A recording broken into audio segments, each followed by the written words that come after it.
Hello everyone, this is Six Path Weeb, and I'd like to welcome you to my channel. Today's topic is, what if pain came for Naruko first? Disclaimer. The content on this channel is intended solely for entertainment and discussion purposes. I do not claim ownership of any anime footage featured in my videos. All rights and credits belong to their respective creators and copyright holders. Let's dive right in. A single raindrop descended from the sky, gently leaving its home among the clouds. It embraced the pull of gravity, gliding gracefully toward the world below. A delicate sunbeam pierced through the clouds, revealing a spectrum of color inside the small droplet. Yet, the droplet remained unaware of its potential. It only saw the path ahead, not knowing where it would land or why it even fell. Its journey was fleeting, just a brief moment in time. But in that moment, this particular raindrop fulfilled a purpose unlike any before. As it neared the ground, what first appeared to be a collection of rocks came into view, until a bright orange shape, with a shadowed opening, appeared in its path. The droplet fell into this dark gap and landed softly upon a swirl of red, white, and black. These colors formed a mysterious symbol that reacted to the droplet's touch. In a sudden flash, the shape shifted as if it had awakened, swallowing the droplet whole. What do you plan to do now? Asked Uchiha Madara, his voice steady despite the black rods restricting his movement. He lifted his head slightly, the most he could manage. Before him stood a figure with long orange hair and a face adorned with numerous piercings. His eyes, calm and unyielding, held an unusual pattern, gray with concentric rings.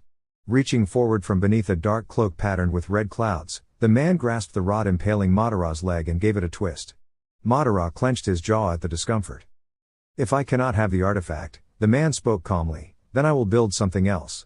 I will gather others. Others? Madara repeated, a dry chuckle escaping him. An army? And how do you expect to gather followers?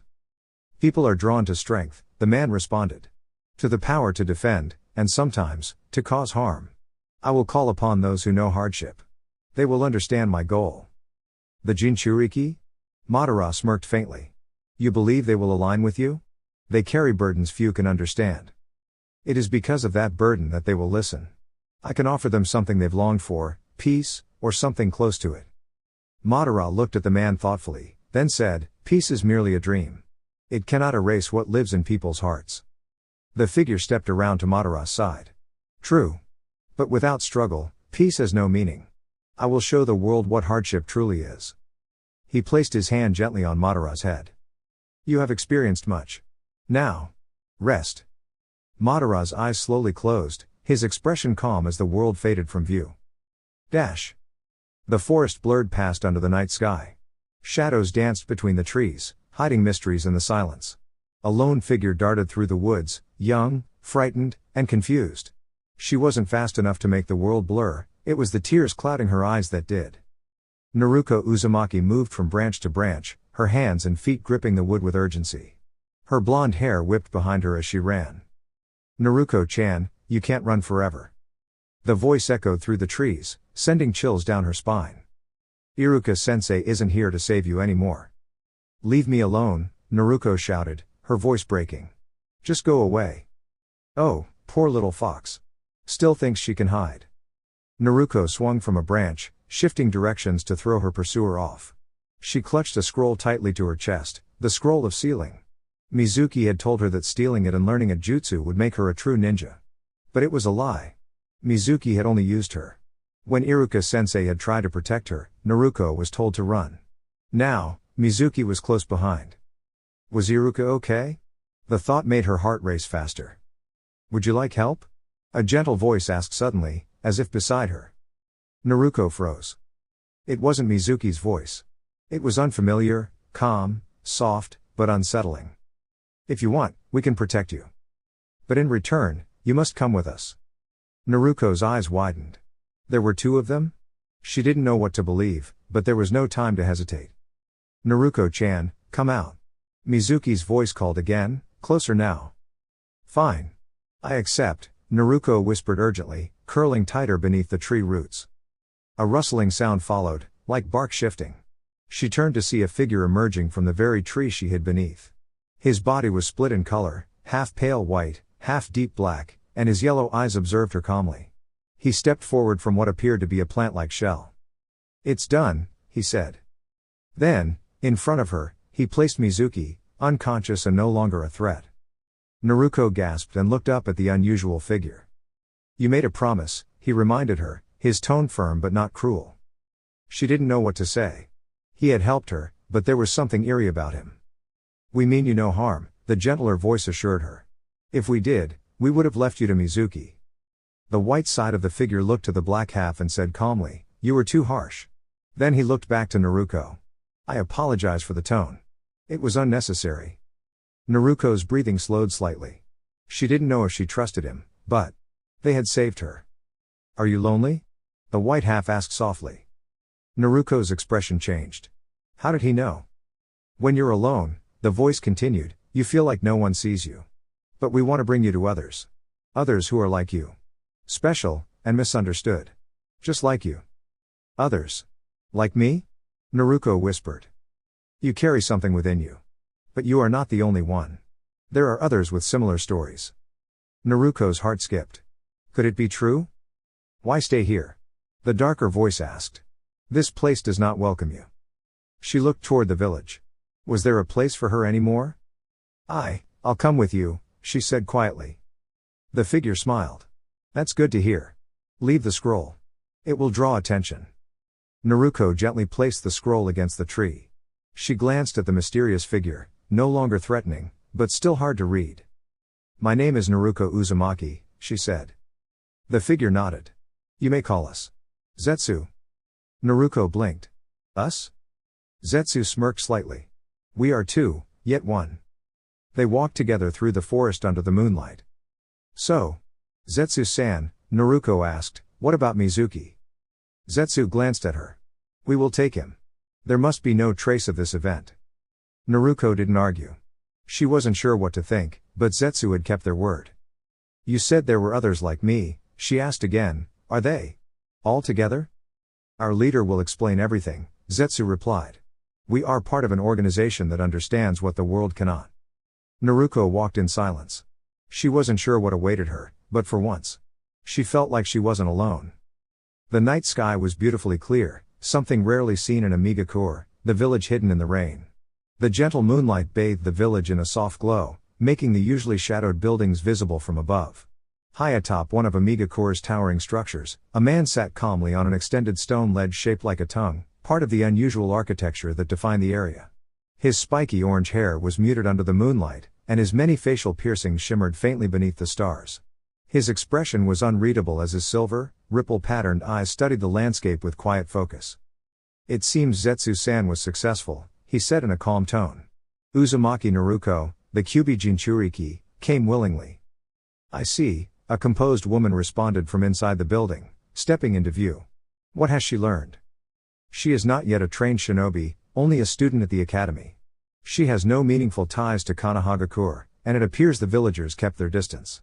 Leaving must have been an easy decision for her. Then she'll need proper training, the woman noted, her amber eyes catching the moonlight. Her short, cobalt blue hair matched the soft color of her painted eyelids, and a delicate paper flower adorned her bun. A small silver stud below her lip was her only ornament, subtle in comparison to her companion. You're right, the man agreed, glancing briefly in her direction. It will take time. Zetsu-san said she's inexperienced, less than a beginner. Are we sure we need someone so untrained? She asked, a hint of concern in her voice.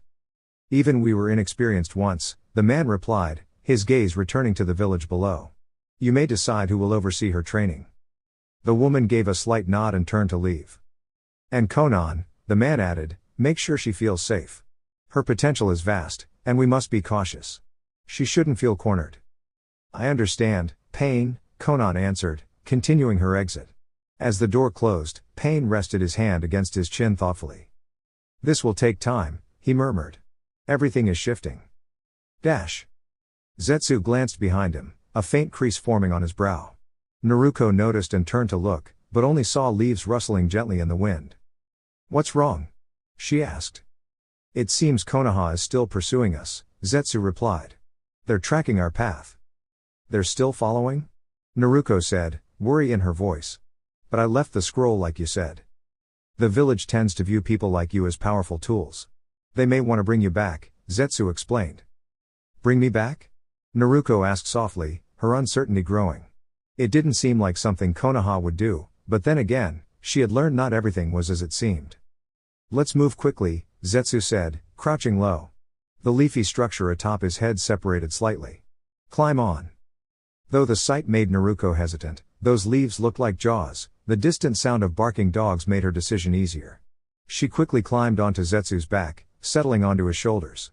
A kunai zipped overhead, missing her by mere inches, confirming that hesitation wasn't an option.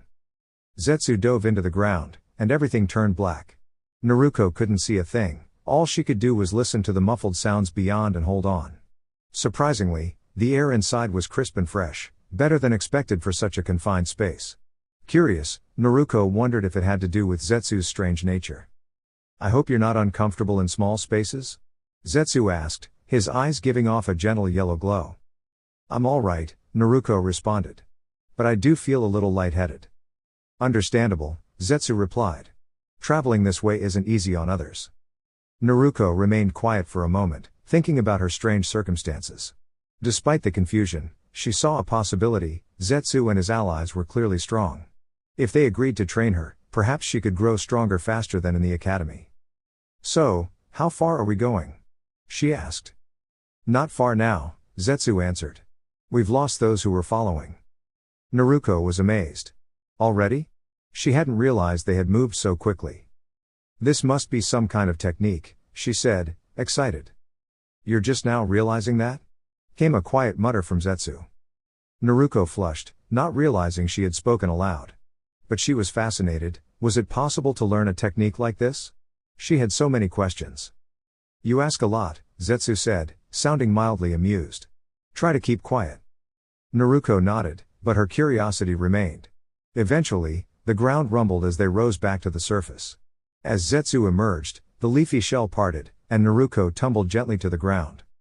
Oof, she said, sitting up and rubbing her head. Our journey isn't over, Zetsu said, stepping aside. But we must rest. It's been days, and we're both worn out. Really? Naruko asked. She wasn't particularly sleepy after everything that had happened. Is there an inn nearby? Zetsu chuckled. No place would accept us. And we don't carry money. We manage through different means. So we're sleeping outside? Naruko asked. It wasn't her favorite idea, but if there was no alternative, she'd manage. Zetsu found a tree nearby and settled against its trunk. Naruko sat down too, a few feet away, trying not to intrude. The night was colder than she expected, and she pulled her collar up, curling into herself for warmth. If I wanted to leave, now would be the time, she thought, eyeing Zetsu. But maybe. I'll wait. I want to see where this path takes me. She shifted to lie down, curling up to fight the chill. Suddenly, she felt something soft land on her, then another. Leaves? More and more began to fall, covering her gently like a blanket. Surprised, Naruko glanced over to see Zetsu's hand pressed lightly to the tree trunk. He was doing this, creating a cover for her. Maybe. I'll stay, Naruko thought, lowering her goggles over her eyes. Zetsu's pale eye opened slightly, watching her with a quiet expression. A faint smile touched his lips before he closed his eye once more. That was thoughtful of you, he said softly to himself. She needs to be well for what's ahead. A rested heart learns best. Naruko woke the next morning to the gentle glow of the rising sun. The sky stretched out in a peaceful blue, casting light over the treetops. She sat up slowly, leaves that had served as her blanket fluttering to the ground as she moved. Stretching her arms and adjusting her goggles back to her forehead, Naruko blinked around, momentarily unsure of her surroundings. The air was fresh, different from what she was used to. There was a peacefulness in it that made her feel strangely calm, as if the world had finally given her a moment to simply breathe. To her surprise, she noticed someone sitting nearby. A fair-skinned person with dark hair was resting peacefully in the same place Zetsu had been the night before. He was wearing Zetsu's familiar cloak. Naruko tilted her head, curiously watching the person sleep. He looked similar to Zetsu, same hairstyle, same build, but his skin was different, and the leafy appearance was missing. Maybe this is Zetsu-san, she thought, narrowing her eyes in wonder.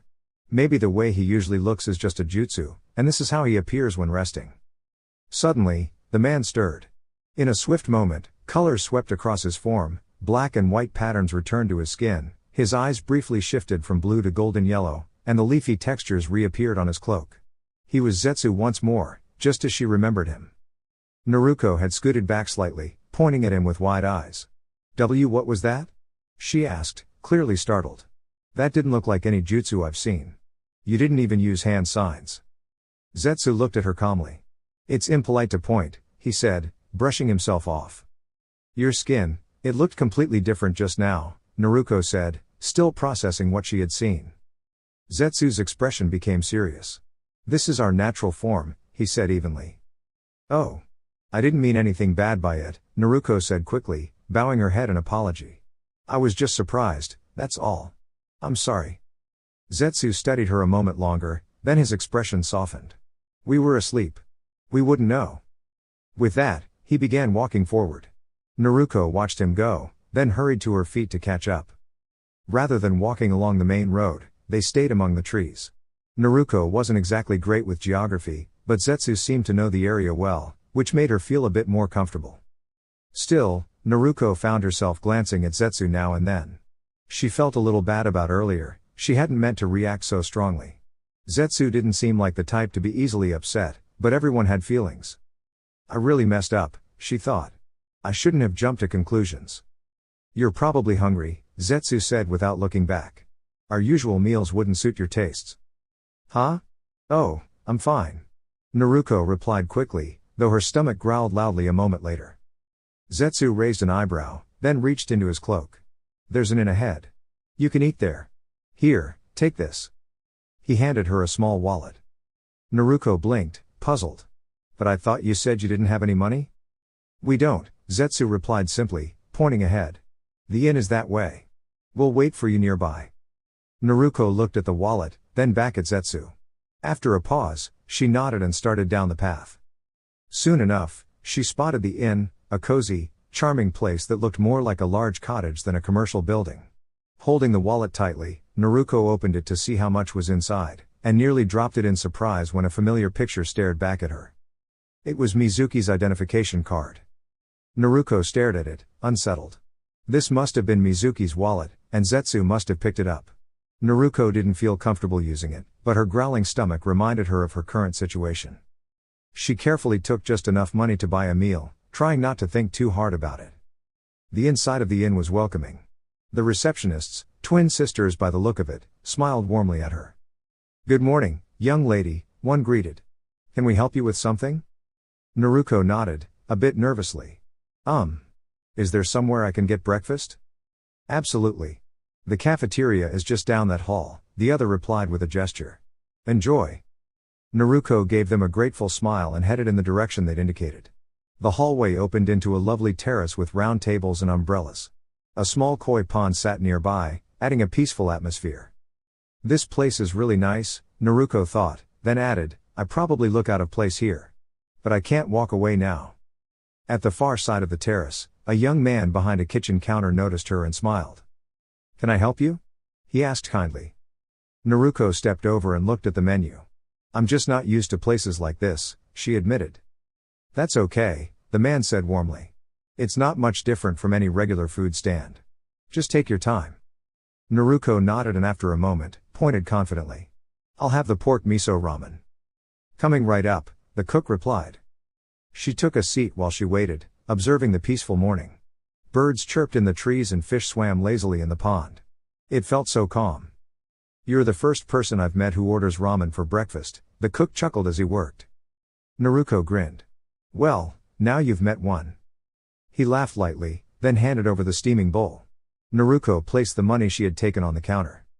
This is way too much, the man said, surprised. You can keep the change, Naruko said, a little too quickly. She just didn't want the reminder in her pocket. Are you sure? Naruko replied, already digging in. The ramen was delicious. Not quite as good as Ichiraku's, but definitely enjoyable. Still, as she ate, Naruko felt her thoughts drifting back to Zetsu. He had been kind to her, and she had responded with fear. She sighed into her bowl. I should have known better, she thought. He didn't judge me, why was I so quick to do that to him? When she finished, she returned the bowl to the counter. Wow. That was fast, the young man muttered in amazement. Naruko smiled sheepishly. Actually. Could I ask for one more thing? Elsewhere. Zetsu-san is certainly taking her time, Konan said, gazing through a window. She's not alone, Pain replied. It appears she's being thoughtful, especially with Naruko-san's well-being. That's a surprise, Konan said softly. I never expected that kind of concern from her. Pain turned his head slightly, but said nothing. Perhaps you're growing comfortable, he said quietly. Do you find peace in this life? Don't be ridiculous, Konan answered, though her voice was quiet. Pain continued, you may not be the best judge of character. But that may change soon. Have you chosen who will guide Naruko-san? He asked. Yes, Konan replied simply. Back outside, Naruko returned to Zetsu, holding out a cup of ramen with a smile. What is this? Zetsu asked, looking curiously at the steaming cup. Ramen, Naruko said brightly. I thought you might enjoy some, too. Zetsu blinked, then accepted it. They continued walking up a nearby hill, with Naruko cheerfully walking beside him. Hey! What happened to Mizuki-sans? She began to ask but trailed off. We had to leave him underground, Zetsu said calmly. He was making it difficult to continue. Naruko nodded slowly. That answer felt peaceful. She respected that. When Zetsu finished the ramen, he handed the empty container back. Could you hold on to this for us? Please don't throw it away. Sure. Naruko nodded, carefully tucking it away. They reached the top of a hill, where Zetsu made a hand sign. The moss parted to reveal a tunnel opening. Is this it? Naruko asked, peering into the darkness. Come here, Zetsu said, offering his hand. She stepped forward, and together they descended gently into the hidden passage below, into the unknown, where the next chapter of her journey was waiting. Naruko turned her head swiftly, startled by the unfamiliar voice. It didn't sound ordinary, it had an unusual distortion to it, almost as though it was coming through a damaged transmitter. Oddly, it also had no clear origin. It sounded close by, yet no one nearby could have spoken. She briefly wondered if Zetsu had a third personality, but even that wouldn't explain the unique nature of the voice. We have her with us, Leader Sama, Zetsu said. Naruko looked forward again, eyes widening. A flickering green glow shimmered in front of them, forming the outline of a humanoid figure. The image wasn't solid, it was translucent, making it hard to fully see the details. Naruko could just make out that the person wore a cloak similar to Zetsu's, except it fit perfectly. Their hair was even spikier than Naruko's, giving them a slightly wild appearance.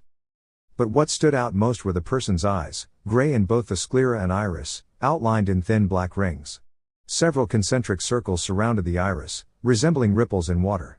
The individual observed Naruko with a deeply focused, intense gaze, almost as if they were seeing through her into something unseen. That gaze only lasted a moment before the figure shifted and locked eyes with her directly. Something about their presence made Naruko unconsciously stand a bit straighter. Uzumaki Naruko, the person said. Welcome. Thanks, Naruko replied, a little uncertain. She was surprised that this person knew her name, but decided not to dwell on it. The figure glanced toward Zetsu, who gave a small nod before disappearing into the ground. Naruko raised an eyebrow. Why was Zetsu asked to leave? I assume Zetsu-san has shared very little with you about our organization? The figure asked, returning their gaze to her. No, not really, Naruko admitted. Her voice held a mixture of caution and curiosity. The person nodded slowly, as if that was what they had expected. Zetsu-san functions primarily as a scout and informant, the person explained in a calm but authoritative voice. He's more suited to gathering intelligence than distributing it. Is he always on his own? Naruko asked without thinking. The question made the figure pause and examine her more carefully. What do you know about Zetsu-san? They asked, now sounding more personal than formal. Well, Naruko began, it seems like he understands what it's like to be alone. And maybe he's grown used to it.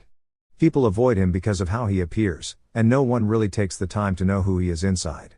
I think. That must hurt. The room fell silent as the figure seemed to consider her words thoughtfully. Tell me, what do you know of hardship? They asked. What have you experienced that caused you pain? Wait. What? Naruko asked, surprised by the sudden change in topic.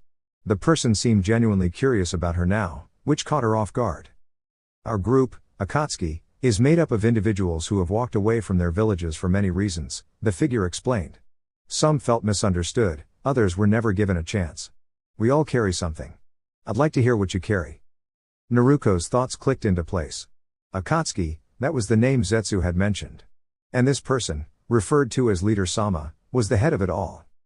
She lowered her head slightly, hair casting a shadow over her eyes. I get it, she said softly. My pain. It's not just about being alone. It's the pain of people never giving me a chance. Of not being acknowledged, not even once. Sometimes I wish they'd see what's inside me, but in my case. She looked up, eyes meeting his firmly. In my case, the only thing they ever saw was the QB. That's all they ever noticed. And I'm guessing that's what you see too. If the figure was surprised, he didn't show it. Instead, he turned around, his back now to Naruko. Come to Amigakure, he said. We'll continue this conversation there. And just like that, he vanished, leaving Naruko alone in the quiet cave. She blinked, startled by the abrupt departure, but with everything that had happened recently, she was beginning to get used to the unexpected. Moments later, Zetsu emerged halfway from the ground, his expression unreadable. Leader Sama has left, he noted. Did he give you instructions? Yeah, Naruko replied, turning toward him. He said to go to a place called Amigakure. Do you know where that is? I do, Zetsu answered. If that's what Leader Sama said, we shouldn't delay. Naruko nodded and climbed onto Zetsu's shoulders again, still holding the empty cup from earlier. She steadied herself with one hand as the foliage closed around them and they began traveling underground once more. Dash. In Amigakure, the rain began falling again as Pain stepped through the window. With a simple hand sign, the temporary pause in rainfall ended. Is it wise to bring her here? Konan asked, walking beside him. The quiet of the room was broken only by the soft pattering of rain on the roof. This is not the same as with the other members, Pain said calmly. A Jinchuriki requires a more careful approach. They cannot be treated the same as others. He stepped into the candlelit hallway, casting long shadows against the blue walls. Konan followed close behind, her expression thoughtful. The Ghetto Mazo has been completely destroyed, Pain stated. That means we can no longer rely on that method. Our only option now is to earn their trust and work alongside them. But why start with the QB? Konan asked. Wouldn't it make more sense to begin with someone more experienced? It is precisely because she is young that we must begin with her, Pain explained. The older ones have closed themselves off to others. But if they encounter someone like themselves, someone who understands, they may begin to open up. Naruko is the youngest of the Jinchuriki and holds the most powerful spirit. If we can reach her, the rest may follow. And if they don't? Pain paused. He knew the moment he voiced uncertainty, it would show vulnerability. It isn't essential to gain the support of all the bijou, he said firmly. Securing the majority is enough. Anyone beyond that is simply an extra challenge. Konan's eyes widened slightly. It was rare to hear Pain speak in such pragmatic terms, she had never known him to settle for less than complete success. Pain continued walking in silence, thoughts deep in planning. Dash. Tell me, Pain, what do you see here? Madara asked, gesturing toward a stone tablet. Pain examined the ancient markings etched into it, strange seals, many unreadable, though the last part stood out clearly to him.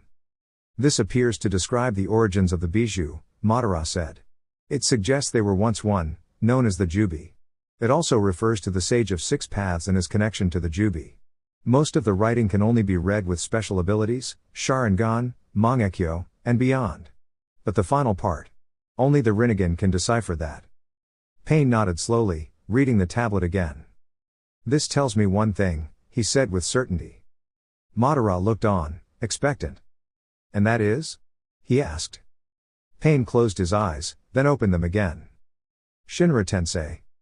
As the rain continued to fall from the sky, casting a soft gray veil over the earth, two figures moved steadily forward, seeking their destination. The downpour was so heavy that visibility was reduced, forcing them to rely more on instinct than sight. At least, that was true for Zetsu.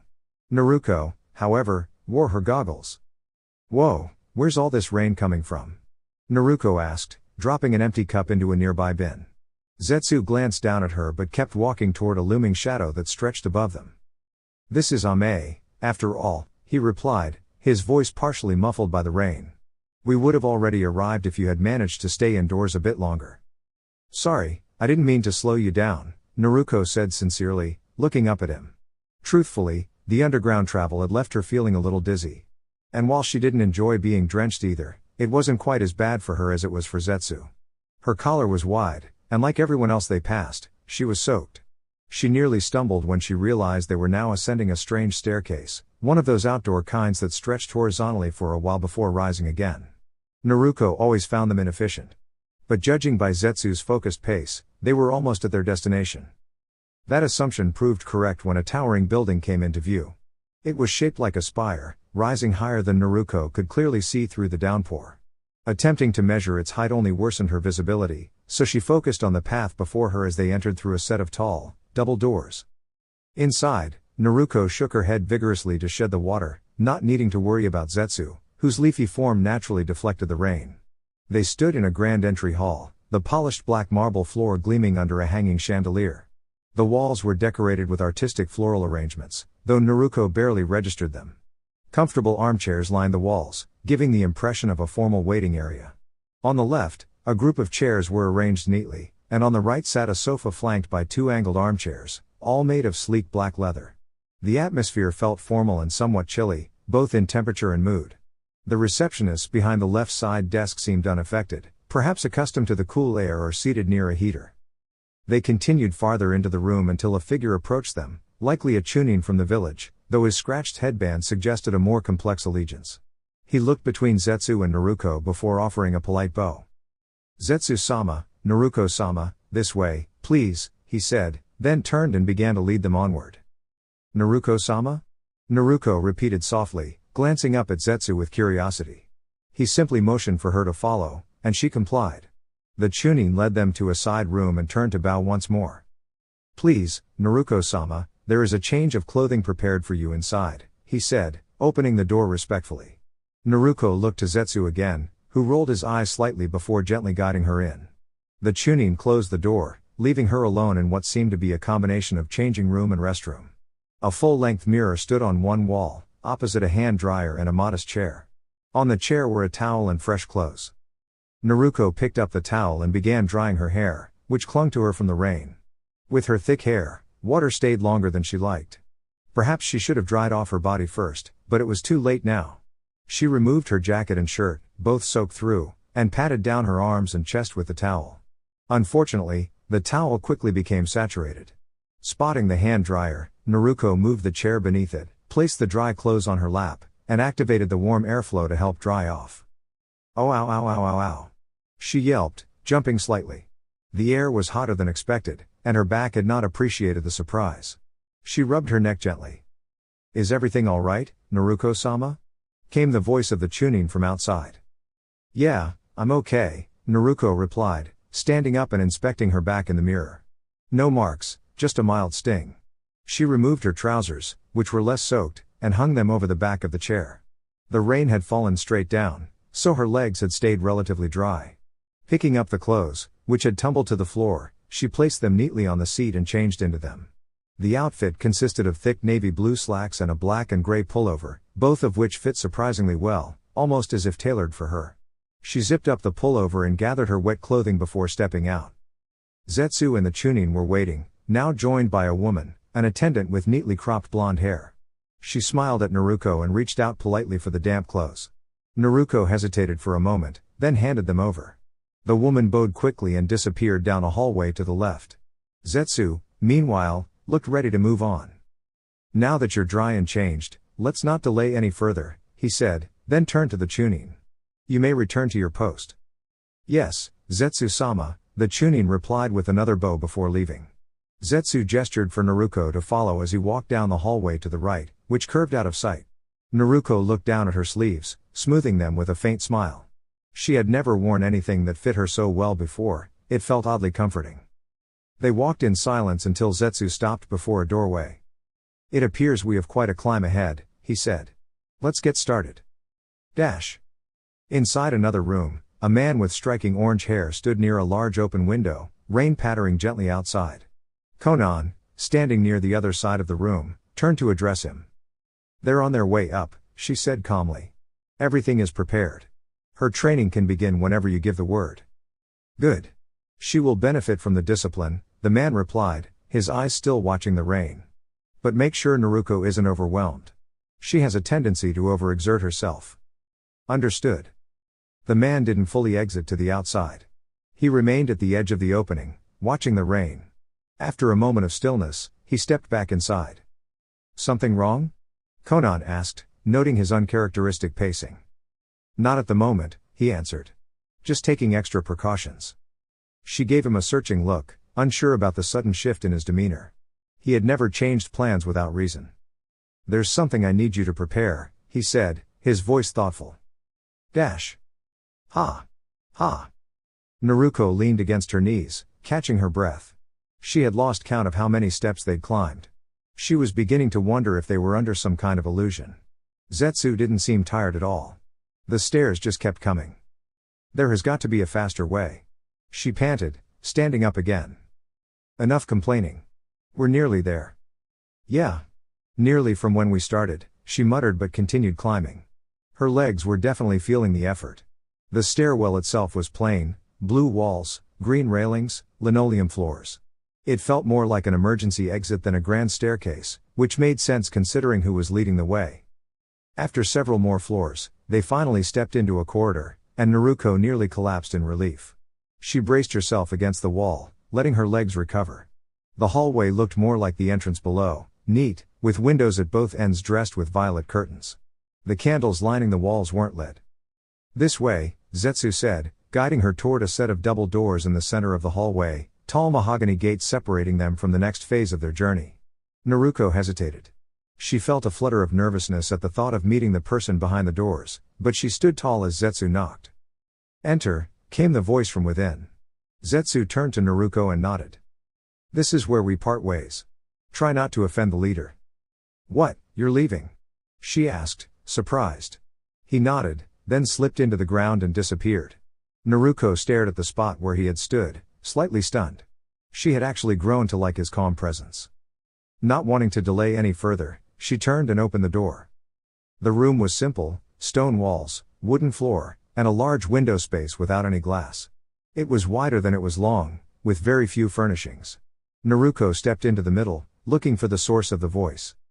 Over here, came the call. She turned to the window. Sitting near its edge was a person with wild orange hair and several black piercings in his ears. He wore a dark cloak similar to Zetsu's, though it fit more precisely. He wasn't centered on the ledge but sat to one side, as if expecting company. With a small gesture, he beckoned her to join him. Naruko sat beside him, cautiously observing his features. You're the leader? She asked, eyes wide. That is what my companions call me, he replied. For now, you may refer to me as Deva. Deva-san? All right, she responded. That will do. So, why am I here? She asked quietly. Deva leaned forward slightly, sitting upright with quiet intent. Naruko, already seated in a similar posture, turned her attention outward as Deva pointed ahead.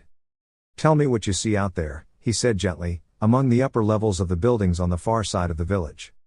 Naruko blinked, then leaned forward, kneeling and narrowing her eyes.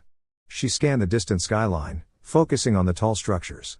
The tops of the skyscrapers seemed to hold more activity than expected. Upon closer inspection, she noticed tiny figures moving among those levels, carrying umbrellas, bags, and other items not usually seen so high up. It was like an elevated marketplace, vibrant and bustling, far removed from the quiet of ordinary residential spaces. All the more fortunate people live higher up, Naruko said slowly. The area's been designed so they rarely need to descend to the lower levels. Well observed, Deva replied, nodding approvingly. And below? Naruko's gaze dropped. The contrast was stark. People hurried across narrow passages and beneath dripping overhangs, trying to avoid the constant rain. Water from the upper structures fell in heavy drops, collecting from the architecture above and splashing down on those below. Pipes and supports caught the rain and directed it downward, unintentionally creating small downpours. Naruko's eyes widened. Had she truly passed through such a place? It's so. She began, then stopped, the words escaping her. Deva accepted the silence with a small nod and shifted his posture, leaning back slightly. Did you know, he said thoughtfully, that there are even lower levels? Hidden beneath those streets, a man once worked tirelessly to keep a generator running. That energy supported his family.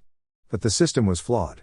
Instead of distributing power evenly, it was funneled first to the wealthiest areas, only reaching families like his last, if at all. Naruko watched Deva closely, her brow furrowed in concentration. Deva turned his gaze toward a particular building. At this very moment, he continued, scientists who benefit from that power are working to make that generator self-sustaining. If they succeed, it would mean no one would need to operate it again. Can't we do anything for that man? Naruko asked softly, shocked by the injustice. Deva shook his head solemnly. That man and his family arrived here 3 days ago. Really? Naruko asked, surprised. While this place wasn't exactly cheerful, it had to be better than where they came from. Deva looked at her with calm eyes. Naruko-san. This place is a resting ground. Naruko's mouth fell open, unable to speak. She stood in stunned silence as Deva looked up toward the sky. The man's name was Shinjin. His partner was Mikomi, and their young daughter was Muzai. I remember them. Naruko found it hard to believe such a kind family had faced such hardship. It was deeply unfair. She struggled to make sense of it all.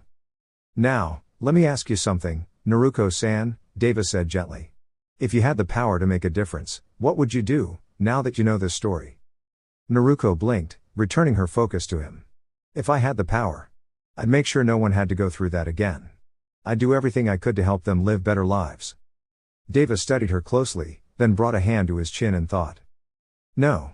That alone wouldn't be enough, he said softly. You see, the difference between Shinjin-san and those above was that he understood struggle. That knowledge helped him grow. He could have taken easier paths, but he didn't, because he cared deeply. He chose compassion over shortcuts. That kind of resolve is rare, but it was born from experience. Naruko listened closely, uncertain how to feel about someone calling a person like that unaware. Have you ever touched something hot, or fallen and scraped your knees? Deva asked, not expecting an answer. It's those moments of difficulty that shape us. They teach us. Anyone who hasn't felt hardship can't truly grow. And without growth, peace is just a word. Naruko understood. If you've never been lonely, you don't value friendship. If you've never felt hurt, it's hard to appreciate healing. So maybe pain and peace were more connected than she'd realized. Earlier, Deva said, shifting into a kneeling position, you thought I only wanted the 9 tails. But that's not my goal. What I truly seek is to help people understand the consequences of their actions, the harm they cause without realizing. Through understanding, peace can be born. That's why I need your help, Naruko. Me? She asked, caught off guard.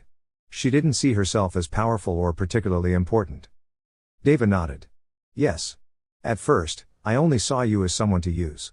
But after meeting you, I saw something else, something rare. You know the pain of being alone. I never have. That means you understand a kind of sorrow I cannot. I need your guidance to reach people in a way I can't do alone.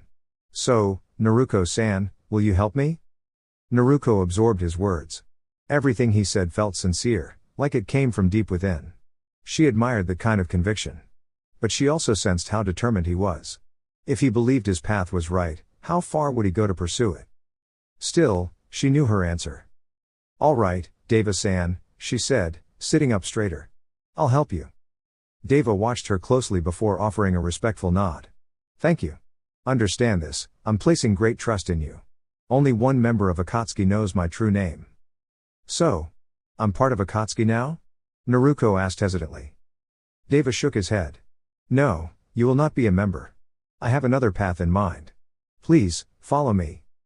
Deva rose and walked into the adjacent hallway. Naruko quickly caught up, curiosity filling her thoughts. They made their way to a stairwell that spiraled downward. These stone walls and metal steps led them just one level below, into a corridor similar to the one above but lined with more doors. Deva stopped outside one in particular. This room is yours, for as long as you remain an Amiga-core, he said kindly. If the decor doesn't suit you, someone will visit tomorrow to help you personalize it. Inside, you'll find things you'll need. I get a room? Naruko asked, surprised. Then she groaned a little, do I have to climb those stairs every night?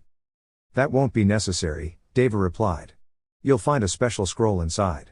Once you've signed and learned the Sunshine no Jutsu, you'll be able to teleport directly here. So, until then, it's the stairs, Naruko said, half amused, half exasperated. On that note, I'll also be assigning someone to train you, Deva continued. He's a loyal subordinate and will assist you in becoming stronger. Wait, I'm going to be trained? Naruko burst out in delight. She had expected to fight for a chance, now it was simply offered. Of course, Deva said with a faint smile. Your role will be challenging. Our shared goal will be for you to become a truly powerful shinobi. Naruko stared at him, overwhelmed but inspired. As David turned to leave, she opened the door to her new room. Wow, she whispered. It was simple yet grand. The walls were stone, and the floor was smooth wood. A wide window filled the space with light. In the corner stood a large bed. Opposite it, a tall wardrobe with brass handles. Nearby, a green trunk with bronze trim. Beside it, a mirror on a wooden vanity. Naruko's breath caught when she saw what was on the vanity, a forehead protector. The fabric was black, the metal plate marked with a single scratch across 4 lines. She quickly took off her goggles and tied the protector to her forehead, grinning wide. "This is amazing," she whispered, feeling proud. She opened the trunk and was amazed by what she found: scrolls, tools, brushes, sealing equipment, and unfamiliar yet useful shinobi gear. Then she turned to the wardrobe and gasped. A crimson cloak hung among her clothes, its pattern flowing like ripples across a pond. The familiar red spiral from her old jacket was stitched onto the back.